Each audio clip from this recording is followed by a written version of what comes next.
ಯಾರ್ರೀ ನೀವು ಸಾರ್ವಜನಿಕ ಸ್ಥಳಗಳಲ್ಲಿ ನೀವು ಜಾಗನ ಬಳಸ್ಕೊಳ್ಳೋಕ್ಕೆ? ಶಾಲಾ ಮೈದಾನ ಇರ್ಬೋದು, ಆಟದ ಅಂಗಳ ಇರ್ಬೋದು, ಅಥವಾ ದೇವಾಲಯ ಇರ್ಬೋದು, ದೇವಸ್ಥಾನದ ಜಾಗ ಇರ್ಬೋದು, ಇವನ್ನೆಲ್ಲ ಬಳಸಕ್ಕೆ ಯಾರು ನೀವು? ನೀವು ಒಂದು ನೋಂದಾಯಿತ ಸಂಘ ಅಲ್ಲ. 1991ವರೆಗೂ ನೀವು ನಾಗ್ಪುರದ RSS ಕಚೇರಿ ಮೇಲೆ ಭಾರತದ ಬಾವುಟ ಆರಿಸಿಲ್ಲ. ನಾಚಿಕೆಗೇಡಿನ ಜನ ನೀವು RSSನವರು. ನಿಮಗೆ ಯಾವ್ಯಾವ ನೈತಿಕ ಹಕ್ಕಿಲ್ಲ ಭಾರತ ದೇಶದ ರಾಷ್ಟ್ರ ಪ್ರೇಮಿಗಳು ಅಂತ ಹೇಳಕ್ಕೆ. ರಾಷ್ಟ್ರ ಪ್ರೇಮವನ್ನ ರಾಜಕೀಯ ವ್ಯಾಪಾರ ಮಾಡ್ತಿರೋ ಖದೀಮರು ಯಾರಾದರೂ ಇದ್ರೆ ಅದು ಬಿಜೆಪಿಯವರು. ಏನಕ್ಕೆ ಅಂದ್ರೆ RSS ರಾಷ್ಟ್ರ ಪ್ರೇಮ ಅಂತಾರೆ, ಇಲ್ಲಿ ಬರ್ತಾರೆ ಈ ಖದೀಮ ಕೆಲಸಗಳು ಮಾಡ್ತಾರೆ. ಅಂದ್ರೆ ಇವರು ರಾಷ್ಟ್ರ ಪ್ರೇಮ RSS ಬಹಳ ದೊಡ್ಡ ಜನಸೇವೆ ಮಾಡಿದೆ ಅಂತ ಹೇಳ್ತಾರಲ್ವಾ? ಏನ್ ಜನಸೇವೆ ಮಾಡಿದೆ? ಜಾತೀಯತೆ ನೀಗಿಸಿದಾರ ಇವರು? ಸಮಾನತೆ ಬಂದಿದ್ಯಾ? ಸಂಪತ್ತಿನ ಸಮಾನ ಹಂಚಿಕೆ ಮಾಡಿದಾರ? ಈ ದೇಶದಲ್ಲಿ ಅನಕ್ಷರತೆ ಹೋಗ್ಸೋದ್ರ ಬಗ್ಗೆ ಯೋಚನೆ ಮಾಡಿದಾರ? ಏನನ್ನು ಮಾಡಿದ್ದಾರೆ RSSನವರು?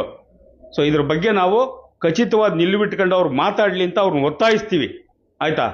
ಸೊ ಇದು ಎಲ್ಲರೂ ತಿಳ್ಕೊಳ್ಬೇಕಾಗಿರೋ ವಿಚಾರ.